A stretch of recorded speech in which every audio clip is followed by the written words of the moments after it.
All right. Hello, everyone. First of all, Darren, thank you for the wonderful introduction. Everybody else around Kita, thank you very much for having me over. Able to share our story of our lovely restaurant back in Phuket. So as you can see, right here is what it looks like in a few hours from now when the sun go down. The restaurant, what you see here, we opened in November last year. So we're gonna just take you a little tour on how we get there when we started 8 years ago. So yeah, that's it. We call it the power of place. When we opened a restaurant in Phuket, or when we decided to open a restaurant like this in Phuket, 99% of the people we knew said that we were crazy, because Phuket was well known for the beaches, and for the people who visit Phuket more often, they have Bangla Road as well. Not a nice place to be for a restaurant.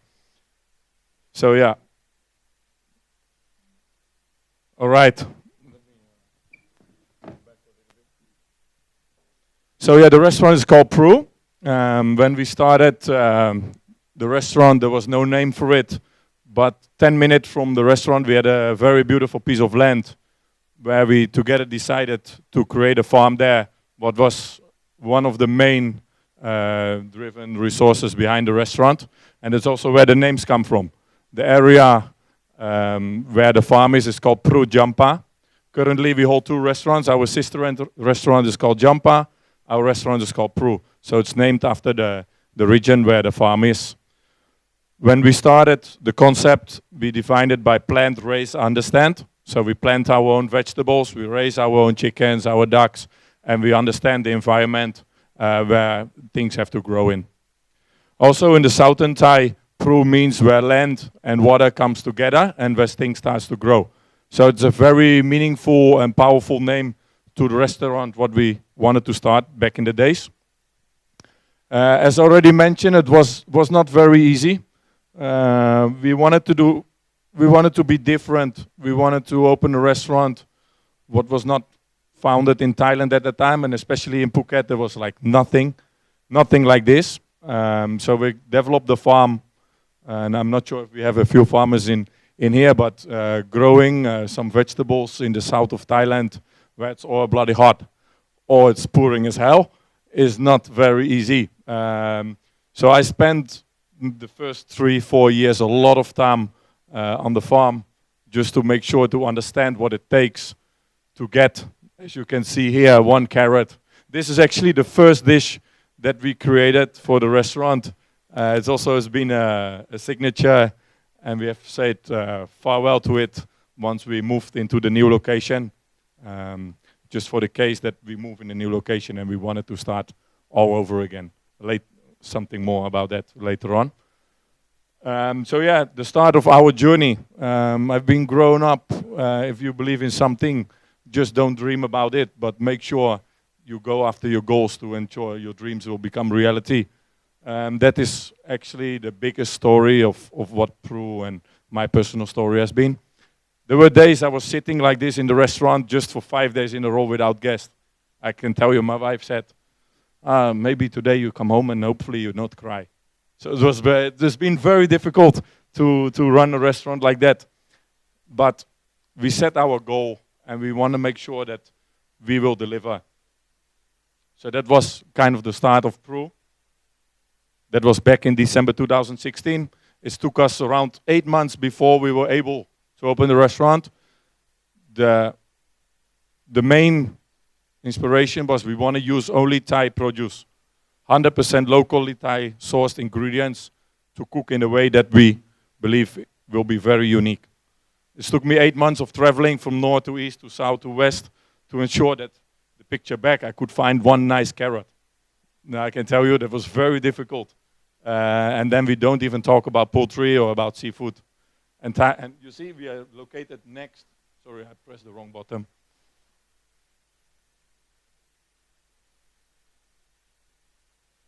Yes. Yeah. So, and then we not talk about seafood yet. We located next to the ocean, but 8 years ago, nobody cared about fish or shellfish that came from the Andaman Sea. And it's amazing. The price I'm paying at the moment, it's more expensive than when I fly projects in from France, for example. But it's just because of I can get it every day fresh and alive. And there's nothing better than get it like that than, for example, you get it twice a week. Then we have the farm, what we already briefly talked about. So as part of the philosophy of the restaurant, we developed the farm. And it's not a farm that gives us 100% of the produce we want to use in the restaurant. For us, it's very important that other people, other farmers around us will benefit from what we do, why we have the restaurant. So at the moment, we have only 5% of the produce coming from our farm. The other 95% of the produce we buy from other farmers because we believe they need the money more than that we do. So it's very important that over the past 8 years, I personally have built a very strong relationship with every individual farmer, and it comes from north to south to the jungle to people I know very well for the past 8 years, and that's make me very proud to showcase, and especially me as a foreigner. You know, I come from the Netherlands, and day in, day out, when I walk in the farm or I open the door of my restaurant, I feel very proud and privileged that I can work and live in Thailand. It's not for everyone. So yeah, that makes me still very proud every day. So yeah, the farm is, you know, we hold 1 red Michelin star and 1 green Michelin star. After that, a little bit more, but the farm really helps in that. Of course, we don't cook for Michelin stars. We cook because of what we think is the best, not just for us, but for everybody around us. The farm helps us. We have a team of 8 people taking care of the farm day in, day out to ensure that we can have this up to place. So yeah, 2018 set a goal. What I said before was a Michelin star. So once we knew that Michelin were adding Phuket to the Michelin guide, there was for us one goal to make sure that we can gain that Michelin star. Not just because we want to have a Michelin star, but this Michelin star will impact so much on the business. And I said, you know, there were days that I was sitting like this without guests in the restaurant. And this actually changed everything. Not just for me personally, but for the island of Phuket. It meant, I think, so much. It will gain so much different business to the island. What in the end, when we planned to open the restaurant, so we did a meeting, okay, what are the goals, what we want to achieve? So one of the goals, what we wanted to achieve is that the local community can benefit from what we do. Phuket was always known for the beaches, but why Phuket cannot be known as a second culinary destination after Bangkok? And if you look nowadays, the restaurants opening after opening after opening. So one of that goals that we kind of have achieved, that's Phuket will benefit from a restaurant like this and bring other chefs to the island to open restaurants for this caliber. So we get different guests, you know, Singapore, Hong Kong, it's a very good market for us, for people coming over, just have a meal, spending the night in a hotel on the island, maybe grab some street food. In the end, that will make sure that people on Phuket Island, the native people, they will benefit from it. They can make money. So yeah, the goal, that everything has to move for that goal to ensure that we get our name in the Michelin Guide. And that's what happened in 2018. Then 2019, the impact on Peru and on Phuket Island and on personally myself. So we always had a restaurant that was never full. We had 2-3 tables a night. It was okay. Well, business-wise, it was not okay, but you know, for my personal life, it was okay. Then 2019, the Michelin star came. The restaurant was fully booked straight away, day in, day out. We never had this before. We never experienced this before. It was also my first time I ever worked in a Michelin star restaurant. I never worked in a Michelin star restaurant before. So I didn't know what to expect. It was, you know, unfortunately, people start to get jealous. You have to deal with all this kind of things. So this is where you mentally have to be very strong to ensure that whatever you do, you can maintain your personal mental health, but also the health of your staff. Because on top of their shoulders, it will become a lot more pressure than before, where there's no expectations. So Phuket Island, of course, what I said, it benefits a lot from it, because the Michelin Guide, whatever you say, it's just a brand. and it will attract business. And that's what we've seen as well. Then personally, in the 2019, I also had the immense pleasure that my son was born. But a full restaurant, a son was born, the pressure what you get on your shoulders is not easy. And that is where, mentally you have to, again, very strong. So we came in August, I think, 2019, where the pressure was too high, so we had to close down the restaurant for 2 weeks, because otherwise I won't be sitting here anymore, I think. So that was, for me, as a restaurant owner and a chef, really a big wake-up call to understand, okay, guys, it doesn't matter how good your business is. Whatever you have at home is is much more important than what you have here. In the end, we still cooks. We can cook anywhere in the world. We can cook whatever we want, right? So there's no worry about that. But family, you have only one. So that's why that makes me understand that this is a time I have to reflect back on the family and take care of them, what they deserve.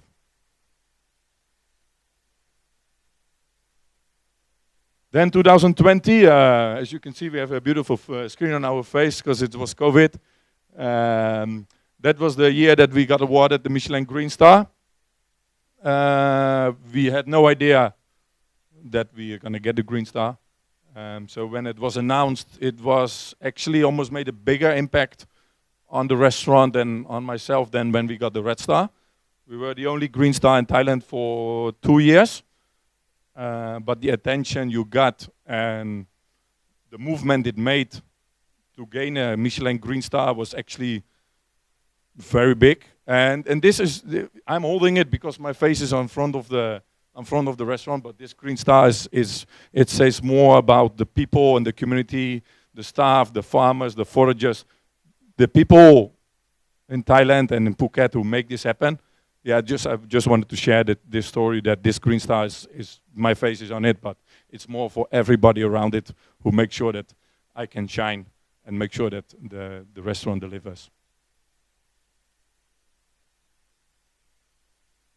Then during COVID, we had, actually before COVID, we already have the plans to move the restaurant out. Before it was located inside Trisara Hotel, what is somewhere there in the jungle. But we always wanted to grow bigger. We wanted to step away from the farm to table movement. We want to think more about the whole community.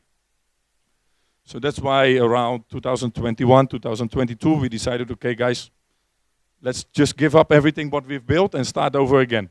And that is when we move into the new location, what's here. What is basically on top of the mountain, just 50 meters away from the old location.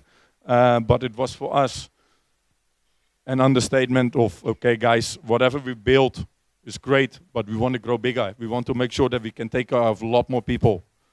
So that's why we moved from farm to table to community to fork. Community to fork, we call it like that because it's not just the local produce we use. We have 33 people working with us, and from that is only 3 foreigners. The rest is all local people who start with us. Most of them, they start as a junior. We just take them when they're very young, and that's why I found the conversation before very interesting. We build our own seniors. We don't hire seniors. We build our own, we train them, we gain them, and then once they feel they're ready to fly, go fly, or you stay with me, until you get the CDP or chef de cuisine position, and then we open another business for you. Because that is a part of the community to fork. These people, the driven success behind this face. So that is part of it, but apart from that, all the plates, we use only Chinaware, what is made from Thailand. The new restaurant is designed by local designers.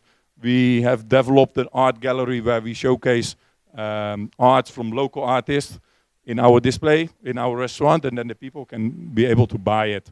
So we not just take care of the restaurant anymore. We try to take care of the whole community. And yeah, again, that's for me is very important, that whoever has a 0.05% benefits in that restaurant can benefit from what we do. And that's just by cooking. Yeah, and that's what we're here now for today. So if you have any questions, just please let me know. We are more than happy to answer them. And, thank you very much for listening to our story.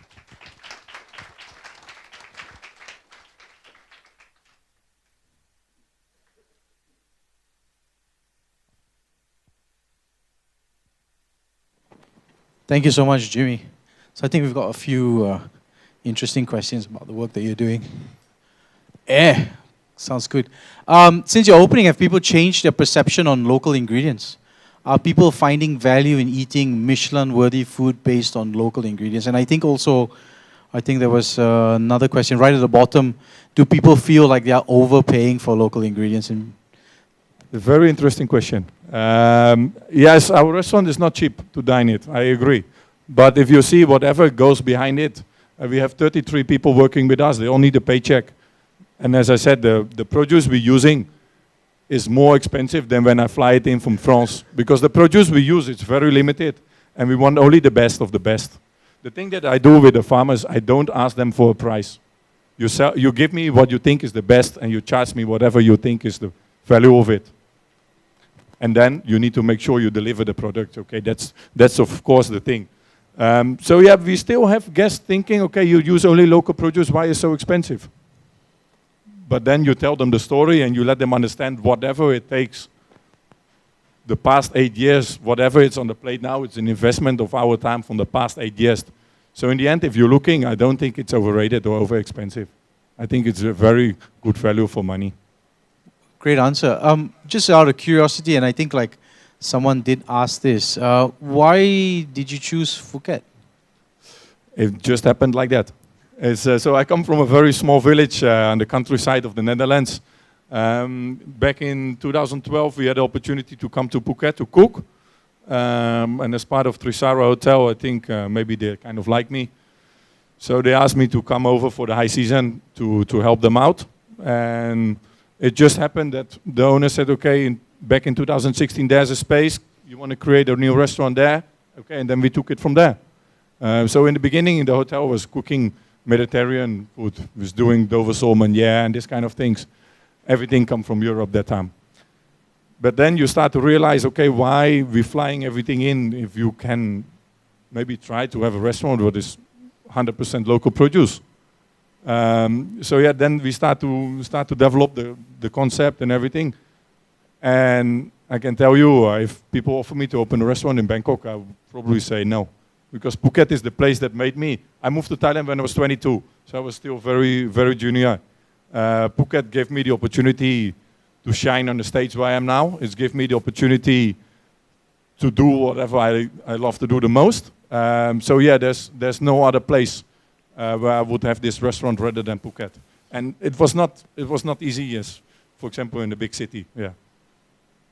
That's really well. I guess that's the crux of the question. I mean, like, if you knew it was not going to be easy, but yet also you still chose it, was it because of the opportunity to have access to ingredients, or was it because of the opportunity that someone was going to give you to run a business? What do you feel it was? Yeah, I think everything in my life, if it comes easy, we don't take it. Because everything Amen. is easy, it will never be the best. And yeah, I'm kind of perfectionist, so whatever it has to take, it has to take. And yeah, I think it's just happened for me to be in Phuket on the right time and the right place. Yeah, I used to live in Bangkok for a few months, but I was very happy when I could go back to my little island of Phuket. That's nice. What do you think about hiring a forager to build connection with local producers? And what kind of challenges did you face when trying to strengthen the relationship with local producers? I think we spoke about this just quite briefly as well. Yes. Yeah, so the main thing what I've been doing over the past 8 years is connecting with local farmers, foragers, people that care about the farmers, because there are a lot of people that think they say they care about them, but in the end it's all monopoly. They try to fill their own pocket. And this kind of people we try to stay away as far as possible. So the relationship that we've built, it's mainly a main group of people that taking care of all the foragers and farmers, and all of them are organic in Thailand. So that group of people, they make sure that the farmers who want to go organic, they can sell the produce to those people. And I will make sure that I buy the produce from those people. So the farmers, they have no worry about, okay, if I go organic, I'm not sure I can sell my produce, yes or no. There's a guarantee sold of produce for them. Like 2 months ago, it's a mango season. The farmer called me and said, I have 200 kilo mangoes. the price is so low, I cannot sell. It's okay, just give me 200 kilos. We take all. You're happy, I'm happy, we can make we can use it in the menu for 1 or 2 months, and that's it, you know? So that is really what we try to do. It's not about the money. For them it is, and then we're happy to pay them, we give them more. Right, that's what we also spoke about, because sometimes the farmers, they're too shy to ask for more. Why you sell so cheap? One mango is 50 cents. It's nothing. Why not pay you 150? It's not going to hurt the restaurant that much, No. but it'll mean a lot to Exactly. the people who are And selling it to you. that is the relationship what we've built over the 8 years. So yeah, that is. I hope that answered the question. Yeah, it does. It did very very well actually. And how do you think, just connected to the farming and the foraging, like how do you think it has given? Do you feel like the aspect of farming your own ingredients and foraging for your own ingredients, do you think that's given you greater respect for the ingredients around you and also for the diners? Do you think? Yes, for sure. I think, you know, the thing that makes our restaurant is that we are able to use the produce from this country. Not this country, Thailand, sorry, but it's similar. I've eaten at Devakan last night, and there are many things here that is also in Thailand. Now, what makes it so special is, like, if I open this restaurant in Europe, it will never succeed for sure. Because what is so special about Thailand and, you know, Southeast Asia, there's so many ingredients that actually even the local people, they don't even know. And that makes it so fascinating and, you know, interesting and challenging for us to come up with a new menu every single time and to showcase those produce to our diners, I think. And then the diners, like local people, say, oh, I never see this before. Yeah, that is when you know, okay, you're on the right track. Fantastic. We've got like 2 more questions that I think quite interesting, but let's do the pandemic one first. Like, I know you mentioned it a little bit, but how was it for you, for Pru, especially being a resort hotel, and with I'm guessing with how much of people you're employing, and you know the responsibility of so many households and things like this. How was that for you, especially being a resort hotel when people couldn't travel? Yeah, so resort-wise, it was pretty terrible. We had to lay off 30% of the staff.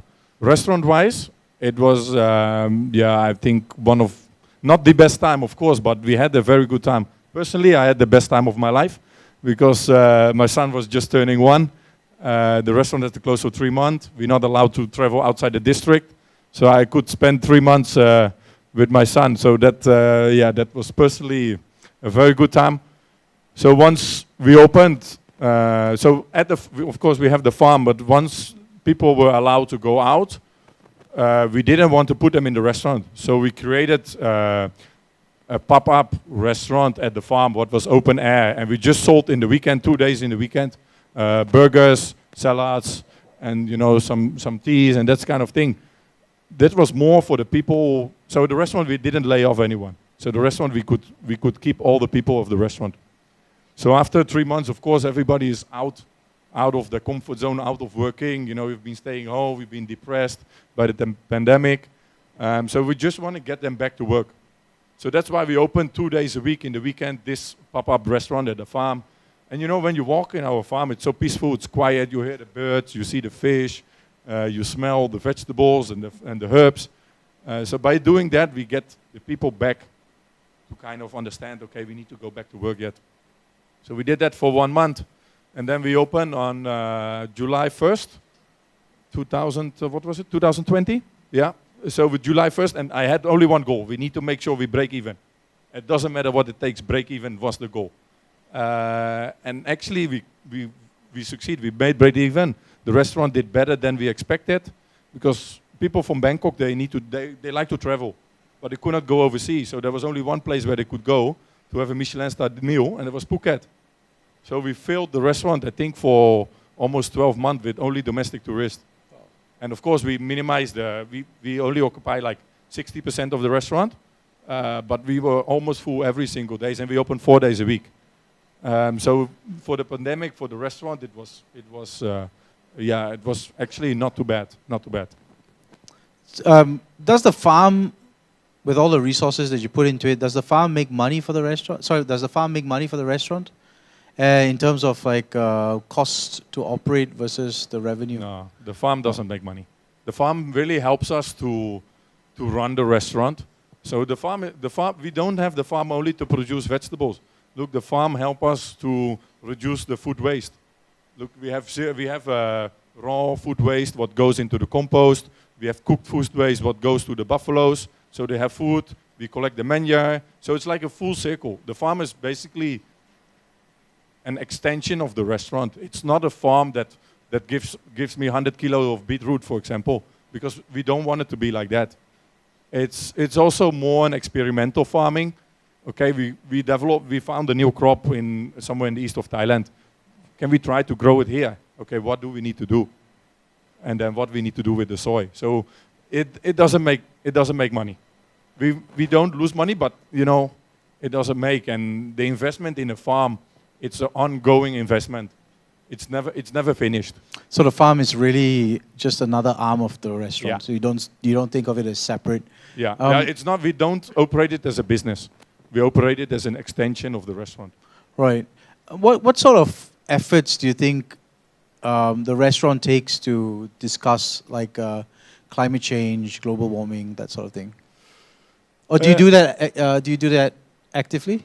No, so yeah, it's an interesting question. Of course, so what we try to do, we don't fly anything by plane. So that of course helps. What we do, so once we move into the new restaurant, we develop a restaurant what is sustainable. So we collect the rainwater to water the garden. We have solar panels on the roof to get 50% of our electricity from. Like for example, the arrival area is air conditioning free, but we generate natural airflow. So we try to minimize as much as possible. But yeah, by global warming, this kind of thing. So what we do, before we used to have a ticket printer, what every restaurant have, right? Now one roll, you cut one tree. So we get rid of that. So we do everything back to old school. We write it on a piece of glass with the table numbers. So that's what we try to do. Plus at the farm, the good thing, or not the good thing, but the thing what we do together with the resort. So before we opened the farm, the resort is 20 years this year. So we had the land where the farm is, we bought that like 25 years ago.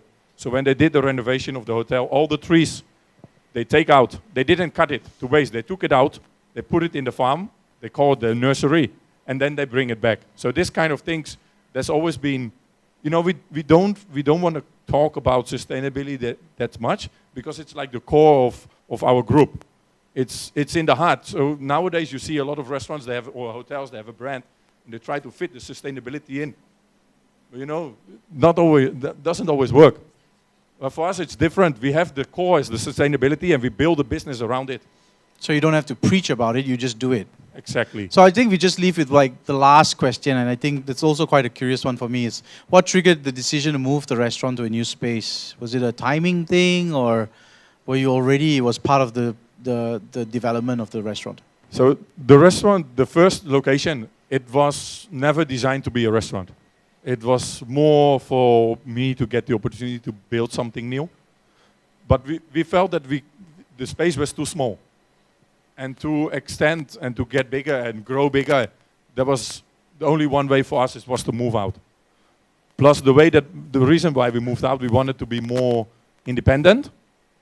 But also because of we growing, what I mentioned before, we can be more supportive for a lot more people than just the farmers, what was in the beginning.